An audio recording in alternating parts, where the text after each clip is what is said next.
El Jardín de Safo es un lugar de encuentro promovido por el curso de Historia de las Mujeres Dorotea Santos del Aula de Cultura de la Universidad Popular de Palencia. En estos podcasts vamos a conocer la biografía, pero sobre todo la obra y el pensamiento de mujeres que han dedicado su vida a las letras, poetisas, ensayistas, periodistas o novelistas, compartiendo una labor de investigación y participación de las alumnas. Bienvenidos, bienvenidas a nuestro Jardín de Safo. Os preguntaréis qué es. Bueno, es una propuesta realmente participativa que nuestra profesora, Concha Lobejón, ha querido poner en marcha este año. Y se trata de que las alumnas de este curso tengamos ocasión de conocer un poquito más en profundidad la vida, pero sobre todo la obra de algunas escritoras. Y vamos a empezar, como no podía ser de otra manera, por nuestra anfitriona, por Safo.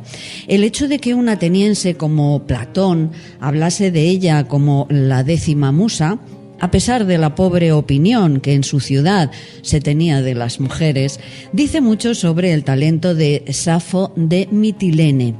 Fue la única mujer que los griegos de la época clásica incluyeron en el Olimpo de los poetas, formado por 14 autores, 9 de poesía lírica, 3 de trágica y 2 de épica, que consideraban dignos de estudio.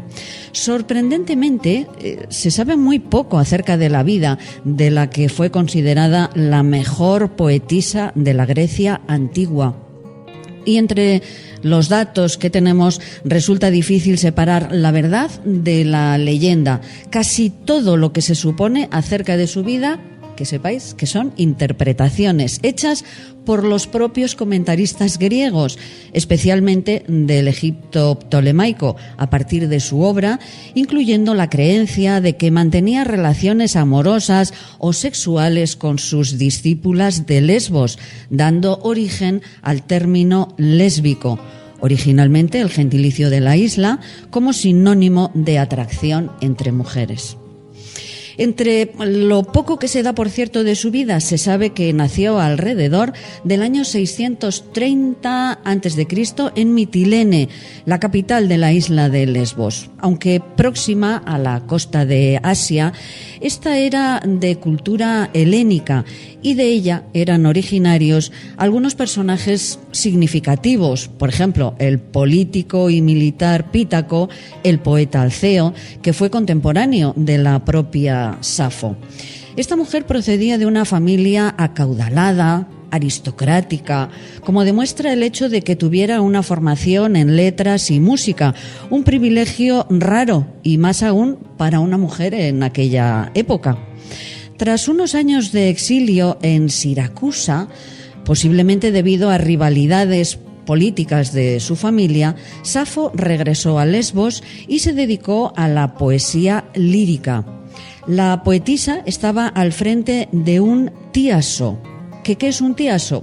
Pues es una comunidad que ofrecía una educación de corte artístico y religioso bajo el amparo de un dios concreto, en este caso de Afrodita, una de las deidades más importantes en el Mediterráneo oriental. Las discípulas que se enseñaban en el tíaso eran sobre todo alumnas que aprendían poesía, que aprendían canto. En la antigüedad se consideraban dos aspectos de un mismo arte. Safo dirigió su tíaso durante cerca de 10 años, desde su regreso de Siracusa en el año 591 a.C. hasta su muerte. Nuevamente, no se tiene constancia de si esta era su única actividad, pero no sería raro tratándose de una mujer de la aristocracia, especialmente porque uno de sus hermanos tenía un cargo en el Pritaneo, el edificio que acogía el gobierno de la ciudad. Según la leyenda, se suicidó a causa del amor no correspondido hacia un hombre, pero como os decía, muy posiblemente se trate también de una historia inventada. La asunción de que Safo mantenía relaciones con sus discípulas procede de la interpretación de sus poemas, en los que se encuentran manifestaciones amorosas y eróticas dirigidas a otras mujeres.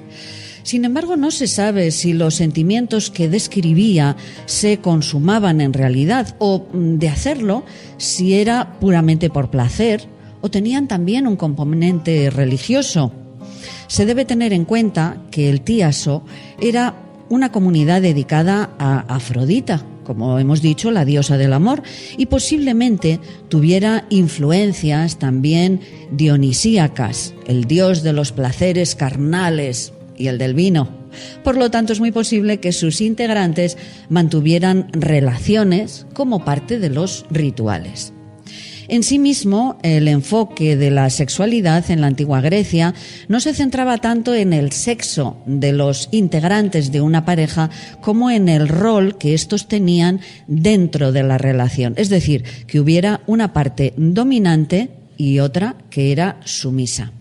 La propia sexualidad de Safo es desconocida, puesto que, según varios de sus comentaristas, tuvo también amantes masculinos e incluso estuvo casada y tuvo una hija. Lo que sí se sabe ciertamente es que las relaciones homosexuales tenían un rol social entre los hombres de algunas ciudades griegas y notablemente en Atenas. Un hombre ya adulto iniciaba e instruía en el sexo a un amante adolescente.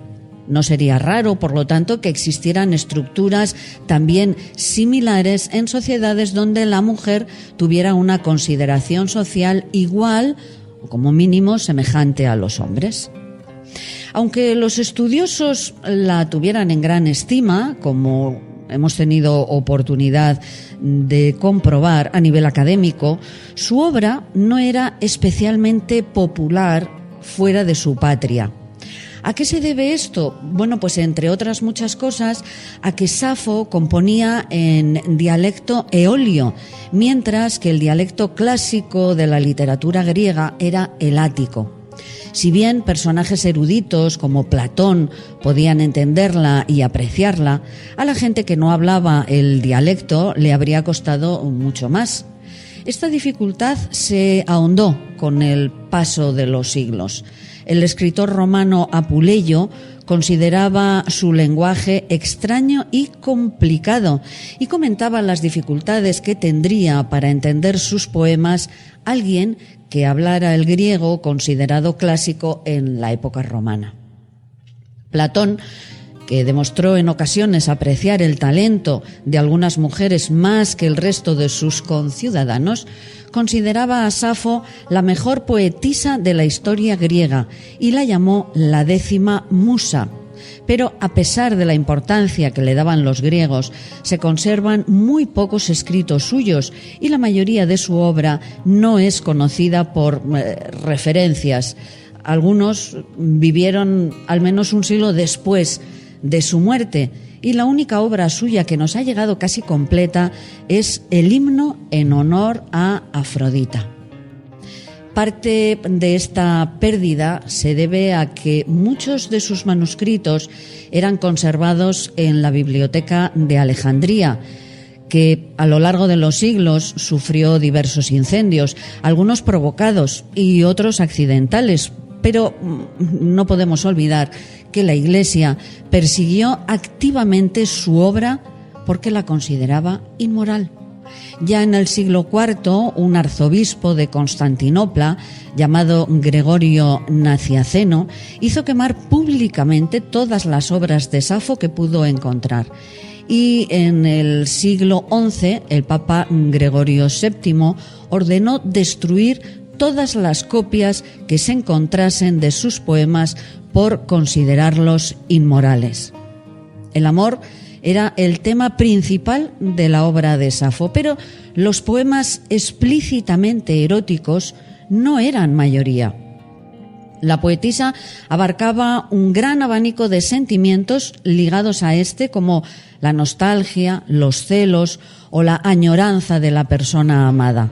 El motivo de su condena fue que tratase el amor homosexual y especialmente entre mujeres, fueran o no ciertas las hipótesis sobre el tipo de relación que mantenía con sus discípulas.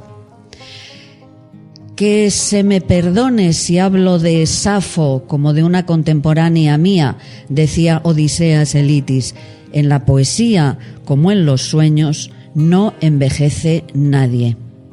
Los antiguos le inventaron una muerte novelesca, adecuada a su poesía.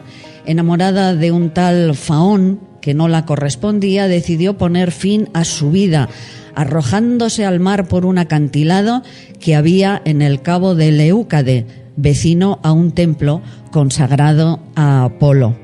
Así ha sido pintada por muchos artistas que retratan a la poeta besando su lira como despedida antes de arrojarse a la mar. En sus pies, la corona de laurel con la que la habían coronado sus versos.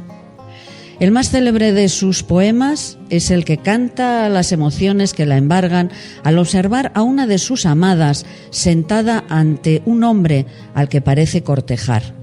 Dice así: me parece igual a los dioses, el hombre aquel que frente a ti se sienta y a tu lado absorto escucha mientras dulcemente hablas y encantadora sonríes. Lo que a mí, el corazón en el pecho me arrebata, apenas te miro y entonces no puedo decir ya palabra. Al punto se me espesa la lengua y de pronto un sutil fuego me corre bajo la piel. Por mis ojos nada veo, los oídos me zumban, me invade un frío sudor y toda entera me entremezco. Más que la hierba pálida estoy y apenas distante de la muerte me siento infeliz. Siglos más tarde, el autor latino Cátulo la homenajeó en su célebre poema Lí. Precisamente Cátulo llamó a su amada Lesbia en homenaje a la poetisa griega por la que sentía devoción. Aquel a mí que par es a un dios me parece, aquel si impío no es, superior a los divinos, el que sentado enfrente de ti una y otra vez a ti te contempla y te oye, dulce riendo, lo que pobre de mí me arranca los sentidos todos, pues una vez que a ti, lesbia, te he contemplado, nada tengo más yo de voz en la boca, sino la lengua que se paraliza, tenue bajo mis órganos, una llama dimana por el sonido suyo, tintinan mis oídos y gemelas se cubren mis luces de noche. A pesar de sus declaraciones de amores homosexuales, como os decía, se cree que Safo se casó y tuvo una hija a la que llama Cleis y a la que dedica cariñosos versos. Es mía una hermosa niña, comparable a las doradas flores. Cleis, la amada, por ella no cambiaría la Lidia entera.